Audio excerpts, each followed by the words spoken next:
Yes, the stat you're about to see makes the case that Aya Wilson's season is being undervalued by the media, and it's sitting right there in the official record. The surface story says the MVP race is a toss-up, and the Aces title push is just another super team run. The reality is that one objective number, how Las Vegas performs with Wilson on the floor versus without her, blows a hole through that narrative and shows how the conversation keeps moving the goalposts away from her two-way dominance. Tonight, I'm going to prove what the stat is, why it keeps getting ignored, and how that blind spot can tilt the Aces' title defense right now. Here's the common belief. Voters and talk shows frame the race around shiny storylines, 50/40/90 shooting, number 1 seed momentum, and who drives the most headlines. They'll cite a big night in a marquee window, a viral clip, or the latest ballot explainer. Meanwhile, the Aces are treated like a preloaded roster that should win on inertia alone, as if anyone could plug into that engine and it would hum the same. That's the expectation the title sets up. Now the contrarian take, backed by receipts. Aya Wilson's on-off net rating swing is the clearest definition of value in the league this year. When she plays, Las Vegas looks like a juggernaut. When she sits, they tilt underwater. That's not opinion. That's the scoreboard. Layer that with what she already proved last year. Unanimous MVP on September 22, 2024, after becoming the first player to crack 1,000 points in a season earlier that month. And then look at this season's official leaders again, with Wilson topping scoring and blocks while also pacing the league in total impact metrics. And yet the oxygen keeps going to everybody else's subplot. That's bias by omission. Here's the plan. First, I'll identify the exact stat that exposes the gap between coverage and reality and show how it ballooned during the Aces midseason surge. Second, I'll stack the historical receipts around Wilson, last year's unanimous MVP vote tally, the single-season scoring record, and this year's scoring and shot-blocking crowns, so you see how unusual this run really is. Third, I'll show how the media conversation got pulled off the scent, voters elevating new criteria only when it favors someone else, while we use named ballots and public reasonings to show the pivot in real time. Then we'll map how all of this affects the Aces' title defense right now, where foul trouble, rotation stress, and game plan leverage can swing a series because the team ceiling is directly tethered to Wilson's minutes. I'll end by telling you the one insider takeaway that GMs, coaches, and agents already know, and where to go next to see how these incentives play out behind the scenes. Let's start with the number that exposes the bias, on-off net rating. In plain English, what's the team's point margin per 100 possessions when Wilson is on the floor versus when she's off? During the Aces' 16-game win streak, the split crystallized into one of the largest in the league. With Wilson on, Las Vegas outscored opponents by double digits per 100.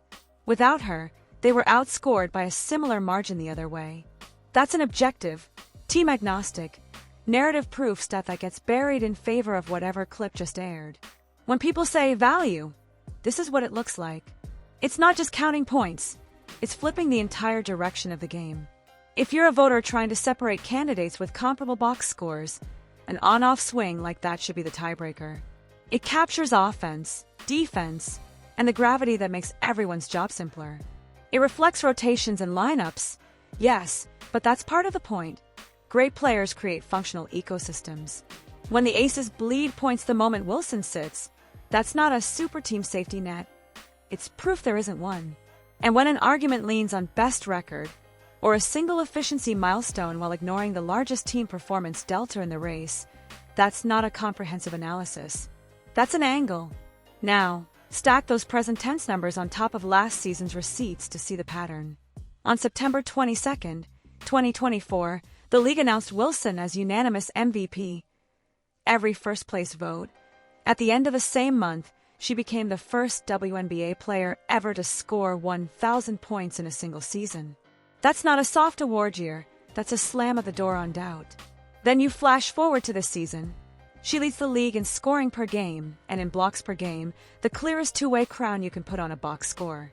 She also tops the advanced impact charts like win shares, the cumulative metric that asks a simple question: who actually created wins over the course of 40-plus nights?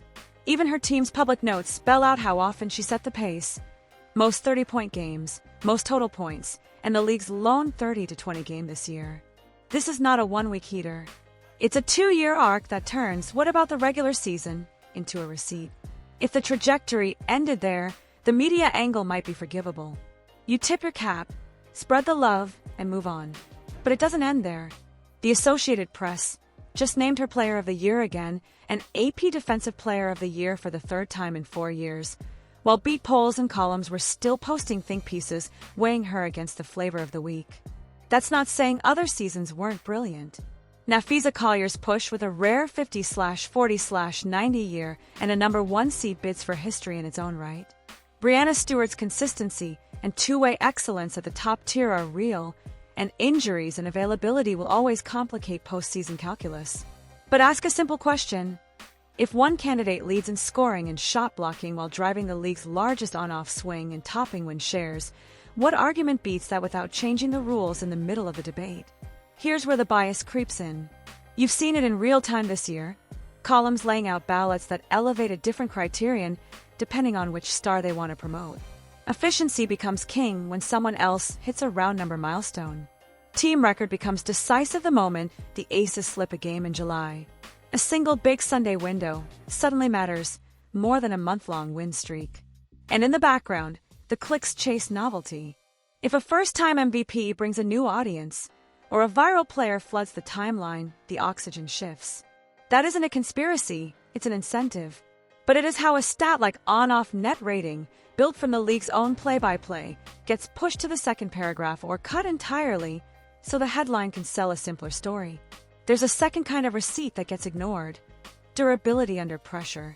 Remember July, when Becky Hammon walked into the presser and called out one of the worst efforts she'd seen in a blowout loss? That was the tell. After that, the Aces recalibrated, shifted usage, and the next month you could see Wilson's minutes, touches, and defensive assignments all tightening the screws during that long win streak. If you're looking at value, you can't separate a star's production from the hard pivot that follows accountability. That's not super team coasting. That's a leader absorbing the heat and then fixing the thing that got exposed. So how does this media blind spot risk the Aces title run right now? Because if the conversation keeps pretending Wilson is just another star on a loaded roster, you overlook the exact lever that opponents will try to pull in a series. The scouting report is simple. Either push pace and foul pressure to buy minutes without her, or crowd the paint, dare roll shooters, and live with contested pull-ups to lower her efficiency just enough that the on-off swing narrows. If you can convert her routine sit into a 6-0 run twice a game, you can swing a road game 1 and steal home court. And when the desk shows her impact stat as a footnote instead of a headline, fans and voters treat those swings like random noise, not a strategy that's been targeting her all year. That's where the overlooked stat matters most. A 26-point swing in team performance is the map to beating Las Vegas, not a trivia note. It tells you exactly how to shape a game: close quarters, physical whistles, and rotation disruption. So those 8 minutes without her feel like 12. It's also the blueprint of why she's the MVP. If your plan to beat the Aces boils down to get Aya off the floor, you've answered your own ballot. Let's talk timeline discipline, because bias thrives in foggy memory. September 2024, she sets the single-season points record and becomes the first to clear 1,000 in a season. Days later, she takes every first-place MVP vote.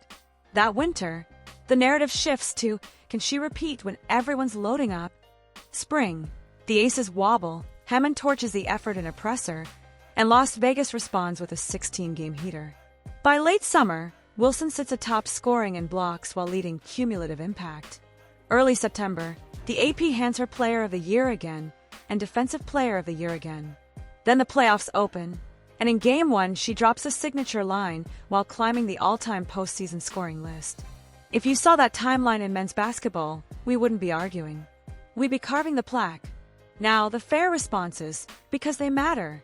Collier's 50/40/90 is historic. If a voter wants to reward a season that reshaped her team's ceiling while anchoring the best record, that's a coherent argument. Stewart's defensive versatility and late-game shot diet anchor a contender, and injuries and minutes management complicate direct comparisons across teams and roles.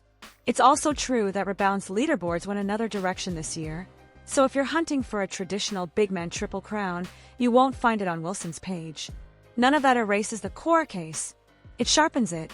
When your closest competitors have undeniably special cases, and you still clear the field in on-off impact while owning the scoring and blocks titles, that's value beyond debate. That's the season you put in a time capsule. If you want a money and power lens, follow the incentives. Awards carry bonuses in the CBA, and even the league's own MVP announcement last year spelled out the check that came with the trophy. But the larger leverage sits in the halo: endorsements, national windows, brand campaigns, and the invitations that flow from best player alive status. Media bias isn't only about who gets the trophy, it's about who gets the megaphone.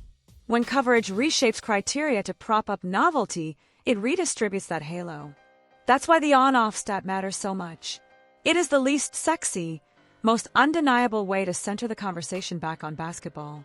If the best player's presence flips a team from negative to dominant, you're looking at the nucleus the league should be marketing around. Zoom back to the Aces locker room today.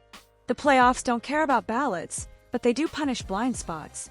Opponents will keep targeting those non-Wilson minutes and baiting whistles to buy more of them. Expect traps to force the ball out of her hands early, a war on entry angles third quarters, and packed paint schemes that dare a cold shooter to beat coverage. Expect an early timeout the moment the off-court run starts. And expect Wilson to respond the way she has for 2 seasons, by making that on-off swing too big to overcome. That's the tug of war. The stat that proves the bias also proves the path. So here's the tight answer to the 3 questions we promised. What's the stat? It's on-off net rating differential, and it's been the league's clearest value signal all season for Aya Wilson. Why does it get ignored? Because novelty sells. Criteria shift in the media when another storyline needs oxygen, and a number that unifies offense and defense is harder to package than a viral 3. How does it affect the title defense? It's the scouting report. If Las Vegas loses minutes without Wilson, the path to upsetting them is manufacturing more of those minutes, and that means physicality, whistle pressure, and pace manipulation. Flip it around, and if the Aces control those minutes, stagger lineups, win the glass, and hit open threes, the series tilts back to the MVP. Here's the insider takeaway. The league just gave you 2 years of proof that Wilson's value isn't a vibe. It's a lever you can see on the scoreboard. Last year, unanimous MVP after the first ever 1,000-point season. This year, scoring champion, blocks champion, leader in cumulative impact, and the widest on-off swing in the race. You can argue taste. You can argue aesthetics. But if your definition of valuable skips the one stat that changes wins and losses the second she checks in, you're not evaluating a season. You're choosing a storyline. If you want the unfiltered locker room angle, what coaches are actually telling their guards, how agents pitch bonuses, how schedulers think about windows, go straight to our locker room confidential playlist after this. That's where the incentives get named out loud. For now, if you hear the debate start up again, ask one question. What happens to Las Vegas when Aya Wilson sits? If the answer is the key to beating them, it should also be the key to your ballot.